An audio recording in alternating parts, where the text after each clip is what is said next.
Hi there. I am Celia Bertoia of the Harry Bertoia Foundation. And today I'm not talking about Harry Bertoia's art. I'm going to share what I have learned about starting and directing a nonprofit organization. Now, I'm not going through all the step-by-step procedures because there are many YouTubes already out there with that. You know, how you have to go to the Secretary of State and create your name and do your conflict of interest form and all that. So I'm going to leave the logistical part of that to you. But I will talk about things they don't tell you and ways to make the process a little bit easier. And yeah, hopefully my experience can help you with yours. So the whole goal is to create this organization that's going to fulfill your mission, whatever that mission is. And creating a solid mission statement, I would say, is one of the most important things you can do, because that is going to guide you from step one to sunsetting the foundation. Everything you do will be guided by your mission statement. And I will, of course, refer to my own situation. Our mission statement, it's a little longer than this, but basically, we are here to further the legacy of Harry Bertoia, the artist. So everything that I do in this role is aimed at that goal, to educate people about my father, to spread the word about him, to get his sculptures seen at exhibitions and online. And that guides me. And there have been many times where I'm debating, oh, should I take this other step?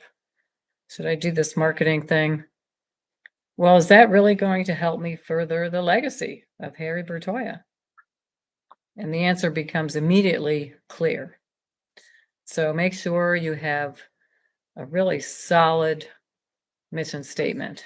I mean, of course, you can change it down the road if you find that you didn't say exactly what you meant, or you find that things have progressed and it's a little different now. That's fine, but you need to have a solid footing from which to start. And the piece of paper that you're really after is this one right here. It's from the IRS, and it states that you are now a nonprofit organization. For me, it took me almost 2 years to get that little piece of paper. Now, I happen to be applying to become a nonprofit between those years, right before 2013.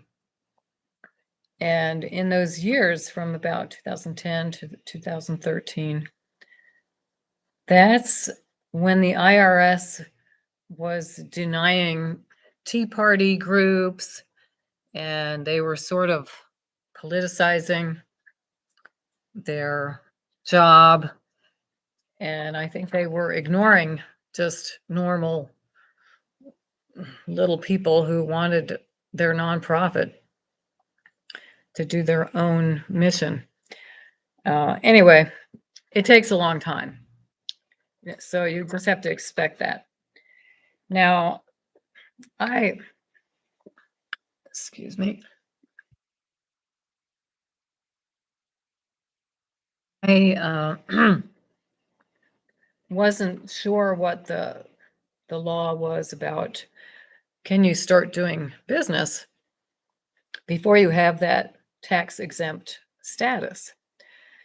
And yes, you can, but I felt a little nervous about it. So I didn't really do much until I finally got that piece of paper. Okay. So you're going through that process. You don't know what you're doing. What I did, and I found very helpful, was simply to ask people for help. I went to a local nonprofit at the time. I was up in Bozeman, Montana. And I went to a local nonprofit. I knew the gal pretty well. And I told her what I was trying to do. And I said, I don't know how to fill out this form. They ask all these questions that don't make sense to me. Well, she just gave me a copy of their application form from when they became a nonprofit, which was extremely generous of her and also extremely helpful. I knew what they were doing. I had donated a little bit here and there.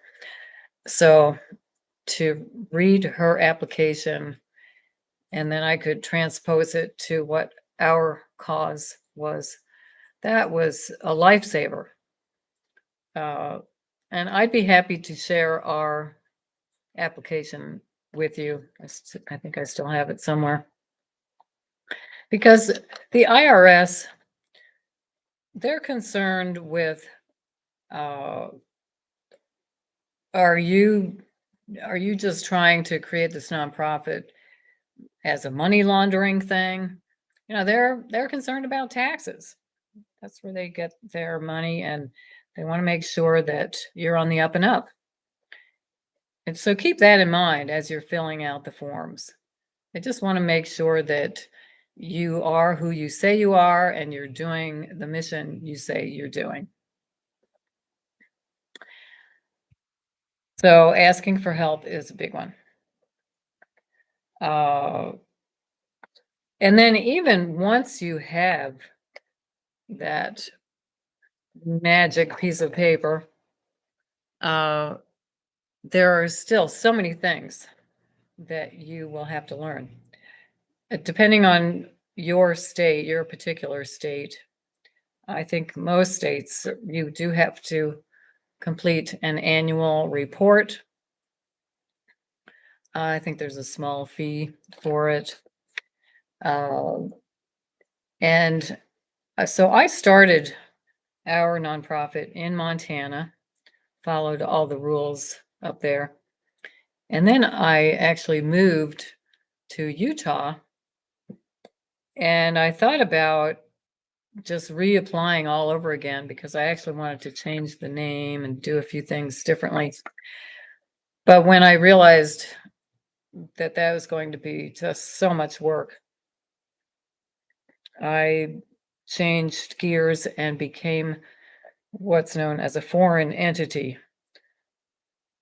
So I'm a foreign corporation in Utah because the nonprofit actually started in Montana. And in Montana, and I think this might be true for most states, you have to become incorporated, even though you're a nonprofit. And you think of corporation, well, isn't that those big, huge companies that have big CEOs? Well, I'm not sure why they do that, but you have to become incorporated, and then you can become a nonprofit. Anyway, so those are some logistics. Now, the things that I will tell you about that you might not learn from YouTube other than this one. Okay, as for asking for help, now I told you I went to a woman who I knew, and I was supportive of her nonprofit, so she helped me. So do exactly that. People you admire, people you've worked with, of course, family and friends. Find someone who has gone through this process and just put yourself at their mercy. Hey, I've never done this. Can you help me? And I'm always astonished at how generous and helpful people are. They're flattered that you're coming to them for their expertise. You know, you're making them an expert in an area that you don't know anything about, so they feel good about themselves. Okay, then I realized pretty quickly that just because I was the daughter of Harry Bertoia didn't mean I was an expert in the art world. And I innocently just jumped in and started calling up MoMA and big national museums and saying, hey, do you want to have a Bertoia show? And they just laughed at me, which they really should have. But I was kind of, darn, why don't they want to have an exhibition of Harry Bertoia? So I realized I had to gain some expertise and I had to establish credibility. So there is your number 2 step. Whatever your mission is, if you're going to help starving ponies or whatever it is, you have to become an expert in that area. Now, possibly you already are, or you wouldn't even want to start this mission. But I thought I was an expert, but quickly came to realize that I was not. So what I did in my case, I went out to New York State and took American Society of Appraisal classes. I took this crash course. I think it was, a month long of intensive courses. They usually spread them out over a year, but I wanted to hurry up and get it done. So they had this intensive course, and it was intense. I got migraines and everything else. But I started the process of becoming a fine art appraiser. Now, when you become an appraiser, you actually don't have to take any classes. There is no licensing for art appraisers. For real estate appraisers, you do have to take a test and get licensed. But for art appraisal, at this point anyway, I suspect at some future date, you will have to be licensed or accredited or something. But even the IRS, they say that it has to be an experienced appraiser, but they don't say you have to be licensed because there are no licenses. Now, when I became a member of the American Society of Appraisers, they do have a whole process you follow to become an accredited member. And then you can go on and become a senior member as well. But I just did the lowest grade possible, the accredited member. And even that took me a couple of years to do because you have to take the intensive courses and then you have to actually get experience.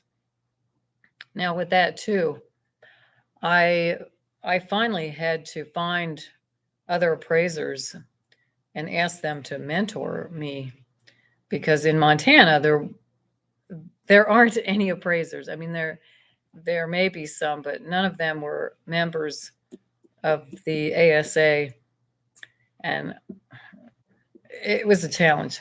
Anyway, long story short, I became an appraiser. I started appraising all my friends' art collections, and then of course appraising Harry Bertoia sculptures and getting some experience. And that was a really good move. So whatever your vision is, become an expert, gather all the knowledge you can. And if you're able to put some initials behind your name, all the better. Then the next step that that I took that a dear friend of mine who became my chairman of the board, he suggested I start doing certificates of authenticity for Harry Bertoia sculpture, which basically it's a process of doing research, looking into the archives, scanning historical photos, and determining if a sculpture is actually a valid Harry Bertoia piece. And then writing up a document and saying, yes, this is a Bertoia, and I vouch for it and sign my name. Now, more and more foundations are frowning upon these certificates, or COAs, Certificate of Authenticity, because you're putting your life on the line here. If for whatever reason it turns out that that object is not authentic, and especially if it's worth a bunch of money, you're in trouble. You're in big trouble. So I did that for a while and began to work with the auction houses. And that was a huge learning curve. Very helpful for my career and for the foundation, and really exposed me to the art world. So again, whatever your field is, if you're helping those starving ponies, you should go visit all the other horse ranches that are within 100 miles of you and see how they operate. Go to animal shelters, see what they do for fundraising. You know, visit other people and ask for help is a big one. So, okay, I put my shingle out. We are the Harry Bertoia Foundation. Our first website, now remember, this was 2013, 14, 15. Websites were still a pretty big deal. I still think they're very important. Personally, if a company doesn't have a website, I am remiss to do business with them. I just think it's a professional necessity. But a lot of people nowadays just have a Facebook or Instagram, whatever. But my first website was a gal who I knew through my previous career, which was race timing. And I had seen a website that she put together for one of her race clients. And it was really nice. So she was a young gal. I think she was just getting started in the website business. So I said, hey, will you make me a website? This is what I can pay you. At the time, I told her I could pay her $1,000, which, you know, it was a lot of money for the foundation, but it was cheap, really, for a whole brand new website. Well, she did it. We struck up a deal. She made a great website, and that too helped legitimatize the foundation and me. Now there was a contact form, people could get a hold of me. So find some youngster who's just starting out in the web design field and tell them they can practice on you or do a trade.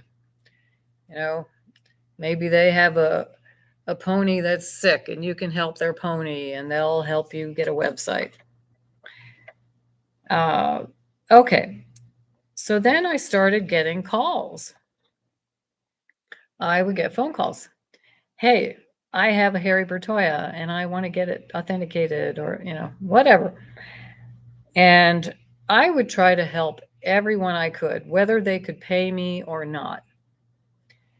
And looking back on it, I think that was really smart. I mean, it was tough financially, but all that good energy going out, all that helpful, generous energy going out, it comes back to you. Karma, instant karma. Maybe not instant karma, long-term karma. but help everyone you can. And don't make it about the money because it's really not. It's not about the money. You want to help people, right? You want to help the starving ponies. Okay, another one is use volunteers. Volunteers can be students, they can be retired folks who have skills, they can be interns, student interns. Now, there is more of a movement to always pay your interns. And yeah, I agree. If they actually have worthwhile skills, pay them something.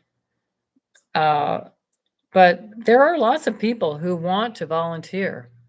You'll be surprised once you start looking. And in your area, there probably is a volunteer match kind of group, another nonprofit. So, and make your requests specific, not just general. Oh, we need help around the office. Be as specific as you can, and then you'll get the right people for that role. I've had some amazing student interns. I've had incredible volunteers, and honestly, the foundation would not be where it is today without all those people. And then when you start applying for grants, they want to know about your volunteers. And in Utah, they have a whole thing. You're allowed to put a value of, I think it's $29 an hour for volunteers. So how many volunteer hours did you have in your year? So volunteers are a good thing. All right. Now, in any endeavor, you are going to come upon obstacles. You're going to have struggles. And what you do with those obstacles will determine the success or failure of your group. Uh, for many people, many groups, it's money, simply funding, getting funding. And funding, for me, I always have great difficulty asking for money.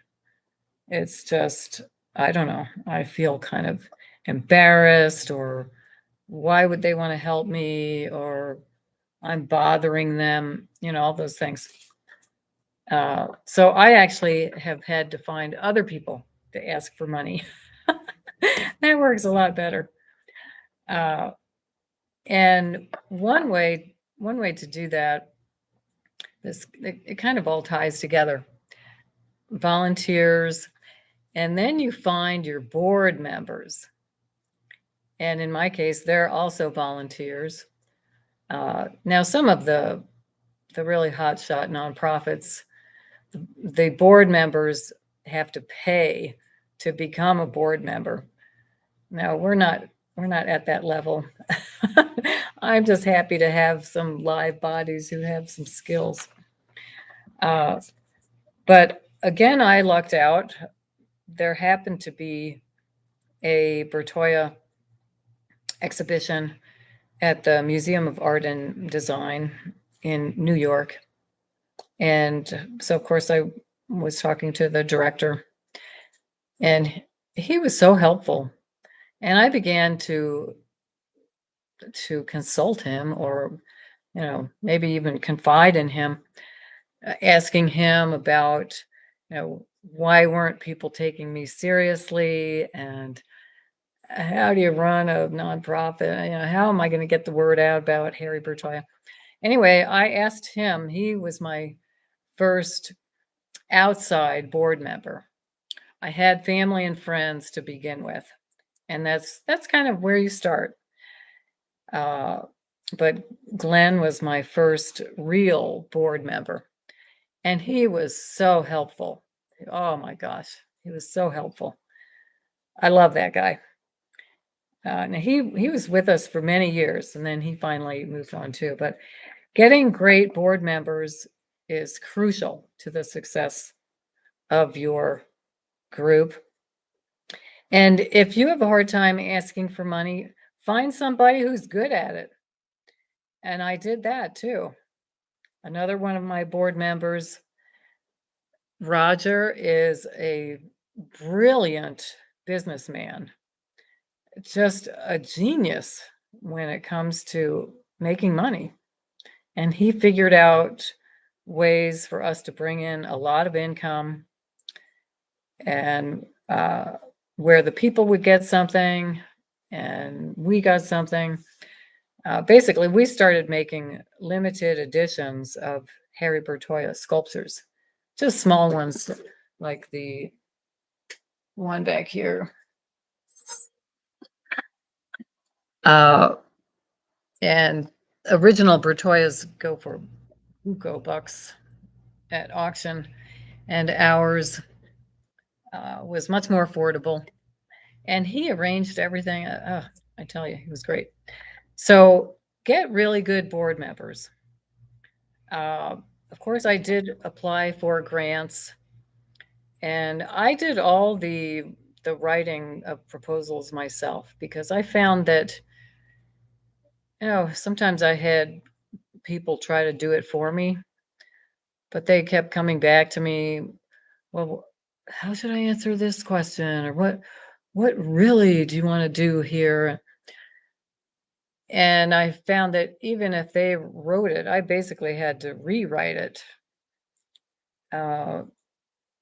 Now, I suppose if you had someone who was deeply involved with your organization, they would know more. But anyway, I've just done it myself.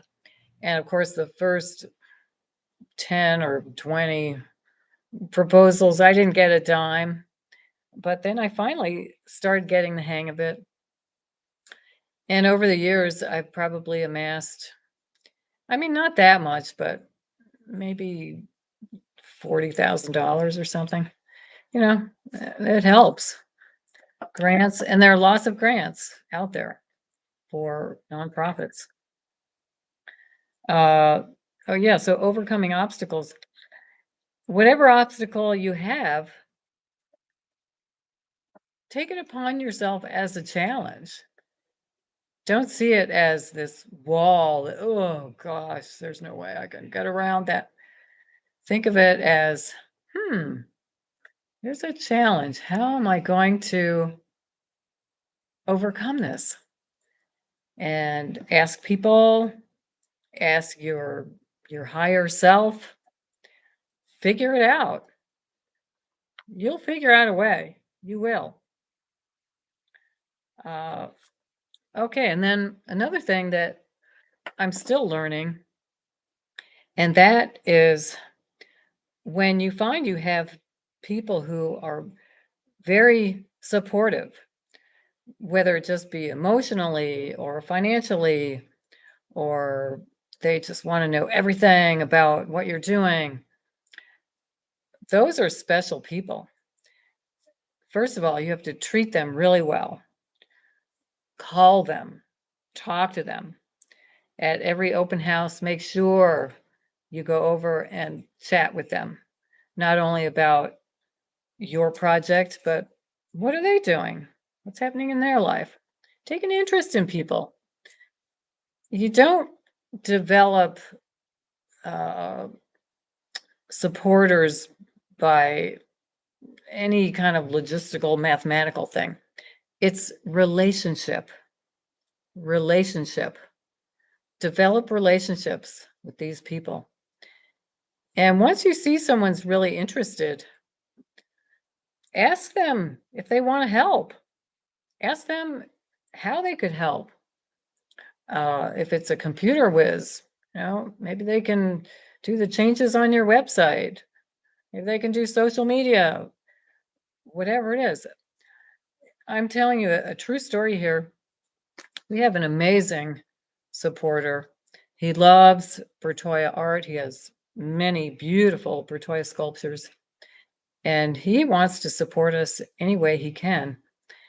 And one day he called me and he said, Celia, I want your website to match the elegance and beauty of your artist. Wow, what a statement that was. And I said, okay. Well, he proceeded to pay for a whole brand new website, and it was quite a chunk of change. But we have to check out our website. I think it's stunningly beautiful, and it really does meet the quality of our artist. And I didn't even have to ask him. Now, I should have asked him, but when you have someone who's really passionate about your project, ask them if they want to do more, and you'll figure out how they could help you. So that is about all I have to tell you. And I hope that helps you. I'll give you a little graphics here. In Bozeman, Montana, I started out, this was our home office. I just worked out of the house. And that's where I did a lot of my beginning work. And now, let's see, 13 to, it's over 10 years now. We have a gallery. We have a beautiful spot here in St. George. And there's our name up on the building. So we've come a long way. And I think if you ask most people in the art world, hopefully I have a respected position here. But as you see, I'm very down to earth. I will talk to anybody who asks for help. And if you need some help, email me through the website, harrybertoia.org. So thank you, and see you down the road. Good luck.